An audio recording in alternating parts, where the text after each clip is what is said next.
or whatever. But no, I don't believe for 1 second that there's nobody behind the scenes in college football right now who's not thinking about how they're going to change the game in a dynamic way. 10, 20, 30. I think everybody's always got something in some aspect of business that's always looking for what the next revolution is going to be. And for college football, it might be a 2-league, 32 overall team super conference. It might be 64. Yep. It might be everybody that we're talking about already, but under 3 banners. Like, that's what we're all trying to talk about and figure out, and that's why it's fun, is that none of us know what the hell's actually going to be the end result. I don't even think the leaders know. I don't. I don't think that they have their ideas, but I don't think they actually know. Well, because there's not a one thing. It's, okay, Kevin Warren wants one thing. George Kleofkoff wants another thing. Yep. Brett Yormark wants another thing. So they know what they want, but that doesn't mean that's what they're going to get. No, but that's where it comes in, where I would like to see college football leadership come together, is everybody just admit that we all want more money. Okay, how can we all make more money together and figure out where this thing is going to go? Together? Yes, together. No. Well, I mean, but that's how it's going to be better for everybody. Here you go. Here's where it's eventually going to stop, is when there's 2 super conferences and there's nobody to topple them off, and that's just what it is. And they're making all the money that can be made, and there's no more to be made. But those super conferences, like the NFL and other sports, will eventually grow themselves. They won't stop at 32. If that's the number, they'll add 2. Eventually, there'll be some that force themselves into it. There's going to be a point where, there's a dividing line too of, okay, well then what do we do with all these other football teams that don't get to do this? Which is why a lot of what James Crepio was talking about yesterday. Is why the thoughts of panicking over TCU or Baylor's future is kind of silly right now. Not if you're TCU and Baylor. No, I know that, but I'm just saying in general, it's silly because they're panicking over something they don't even know yet. There you go. No, you're right. But I can see why. But then you say that you can see why, and yet you can't envision a scenario where they're not going to be involved, right? That's my opinion. I cannot. Well, yeah, but everybody's got. And I know, but we're talking about your opinion. That's why we're talking. My opinion is I don't think that I could ever see certain schools that are not included in playing for the ultimate national championship. That doesn't mean I'm right. I just can't see that being the case. Now, there are some that are floundering. There are some twisted in the wind. It might be some that I don't see being left out. But if they have 32 or 48 or 64, whatever the number is, the NFL eventually expanded. Why won't they? Why doesn't the NFL have 60 teams if it's that easy? They used to have about 24, 18, whatever the number. They used to not even have teams from the AFL. They expanded. Right. That's what I'm saying. I don't know if there's ever a finite number where it ends. And no. I don't see how. Yeah, and I totally agree with that. I'm saying, like, none of us know. That's what I said from the very beginning. Yeah, none of us know. And, yeah, I don't think it just stops at 30 teams and they sit there. Because why? Because somebody will inevitably call, hey, you know how you make some more money? Add these teams, and then it's 34. And then, boom, a decade later, hey, want to make some more money? You know why? Add these 10 teams. Because some cities get larger, some schools get better. Right. Some commit more money, and they force themselves, like even the AFL did in football or the ABA did in basketball, to be included when the other league that was the league did not want to include them, like Live Golf and the PGA Tour. At some point, somehow, that might change dramatically. But also, I will say this, and I said this during yesterday, and I think we're all in agreement here. It's like, we all want that final answer. That's what we all talk about every day. That's what we're in search of. That's why we talk to people from across the country who also want that answer. That's the entire basis of this show, basically, is wanting that answer. I'm saying there's never going to be an answer. Then great for us. I mean, good. Yeah, I don't think. I just have gotten to the point where I don't think that will ever be over. Okay. And we will never have a definitive answer. Well, then that's the reality. So, if you like that, then great. If you don't, too bad. I mean, and that goes back to yesterday. If there are some schools, and look, I don't want anything to really change from what it's been. But if, I'm sorry, School A gets left off because they've been hanging on by a thread as it is anyways, and have really been kind of fortunate to even be making the money they were making to begin with. If they fall off the map, I don't root for that, but guess what? Life isn't fair. Yep, you're right. So life isn't fair. I want $1 million. I'm not getting that anytime soon. The The FBS has 31 teams. Do they need that?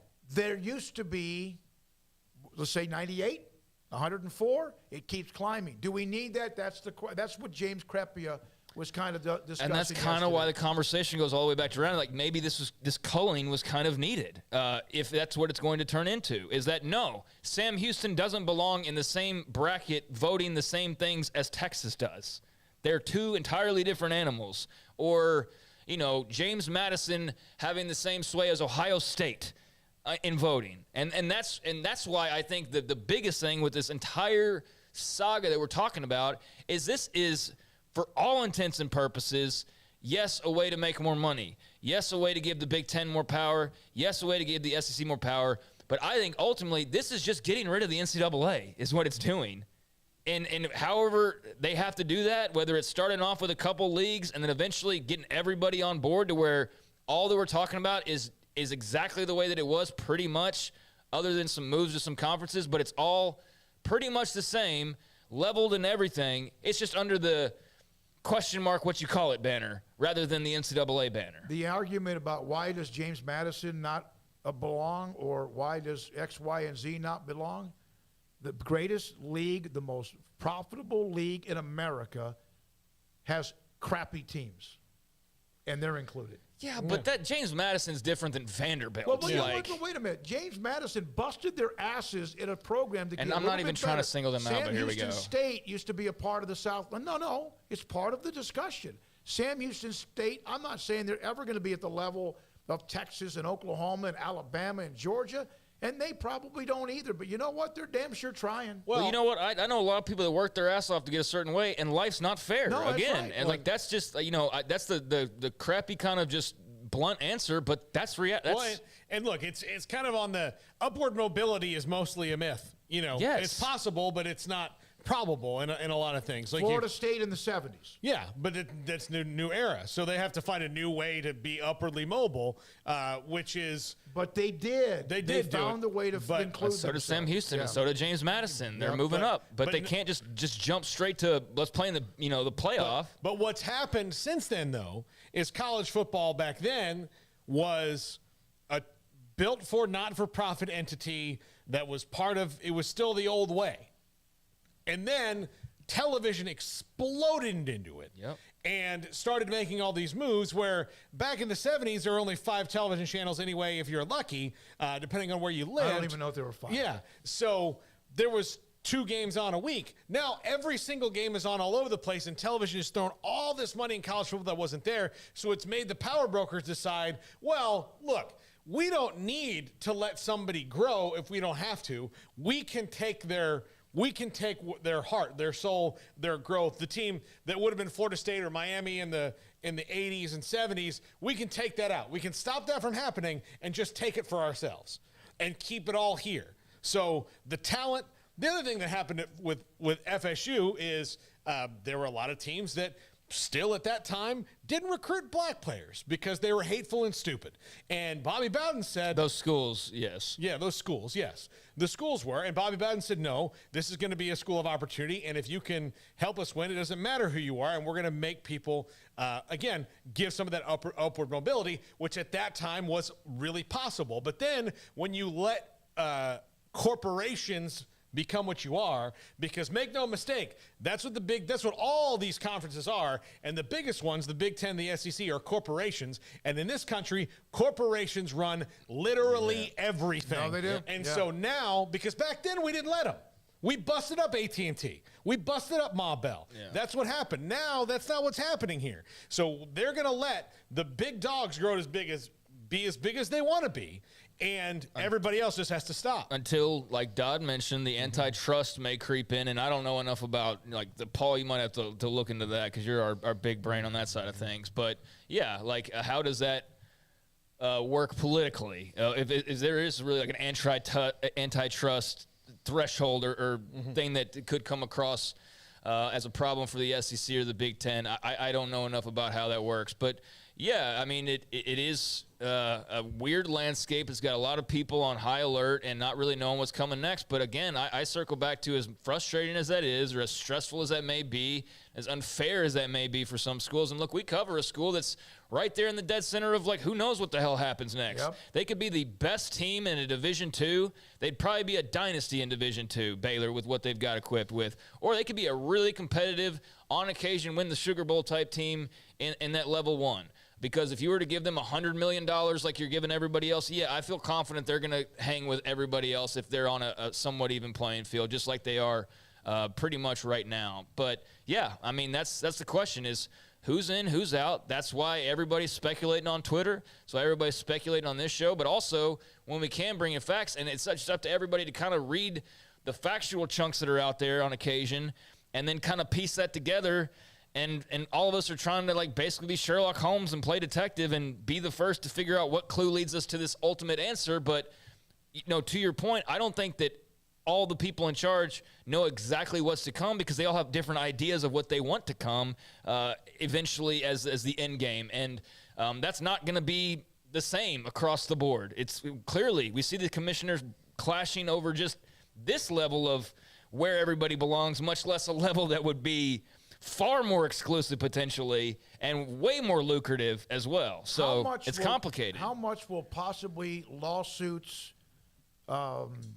sponsors, parents, conferences somehow slow down the train? I don't think they'll slow down. I mean, everybody trying to get their piece of the pie. Parents of student athletes who are kind of get a little upset about the possibility of the fact all of a sudden their sons aren't included or daughters are not included in something. Well, I think it would. I'm not saying I would do that. I'm just saying everybody can sue anybody now. Which is why the big ones will eventually win, because the power will go like, okay, how do we squash this and squash this and squash this? Just get, feed into the big corporations because they can stop it, and that's what's going to happen is the corporation's going to get big enough to where the little guy doesn't matter, Oh, I'm mad about this. All right, well, here's the deal. I don't think that's gonna phase into it, especially if they do pull off some of these rules, like, get rid of the partial scholarships. This is why, so then there's going to be those opportunities there for everybody. So, the reason that they are pulling the 11.2 scholarship rule and going to give all those for the the other sports is they have to make this work for Todd Line, and football and basketball are about to get a crap load more money. And because the next time they negotiate that NCAA tournament deal, it'll go up because of all this stuff. And men's basketball and football get a bunch more money. So you have to find a way to distribute it fairly. And that's what will keep, okay, well, you get a full scholarship now. What are you complaining about? Well, that's also again, about as far as being under a different umbrella. I think that's what's eventually going to separate it. It's going to do it itself. You're going to have teams making so much more money than others, or passing rules that only some are able to, actually be able to pull off and handle. And it's just naturally going to be like, hey, we can't hang with a bunch of these different schools. And I know that there's some that are able to hang and manage as well, but I think that with the new TV figures, if you're really talking about one school making $100 million, I mean, is Alabama making $100 million a year off a TV deal and whatever package they're going to get? Right now they live in the same world as a lot of schools who are lucky to make tens of millions of dollars, and they manage to make it work. But I think it's so clear that golf is so big and it's just such a different world that they're just taking those that are, the upper tier and breaking them off into their own little world. And people might not like that, but it does appear the direction that we're going in. And I can't really fault those schools for also feeling that way in some way, that, yeah, we belong in our own group with our similar, maybe not so much always similar minded, but similar revenue, similar things that we do, similar ideas in some cases, and similar platforms. We're not like 100 and something other schools, and it's time to stop pretending like we are. Here are some of the responses in the chat room on this discussion, and I kind of go in and out with some of these discussions. I don't know the mechanism for removing a team from a conference, but I recall Temple was kicked out of the Big East way back. So if it can happen, I think that may be going back to, and this is AMAC, with Rutgers. Yes, that's going to the idea of it's going to be super elite, and it's not going to involve ultimately. All due respect to Rutgers. Yeah, schools that aren't the big brand names, and the media market in New York's great, but it's Rutgers, not Auburn or something, and so there is that idea out there. I don't know how legitimate that is. I don't know how that works to where that would even be feasible, or if that would be something that the Big Ten would actually want to do, where they would go, okay, we've sapped the New York market now. We don't need you anymore. We're just going to throw your carcass on the side of the road because you're not good at football. Like, is that how simple it's going to be? Because that just seems like. One school doesn't seem to have enough value to be a part of a conference, then why would a school that doesn't seem to have enough value to be a part of the conference get to stay in it? Yeah, well, I mean, they do. Why'd they get invited in the first place? Yeah, they got there was made a mistake. Then they didn't have value. Admit they had a mistake. Maybe this team has more value than this team.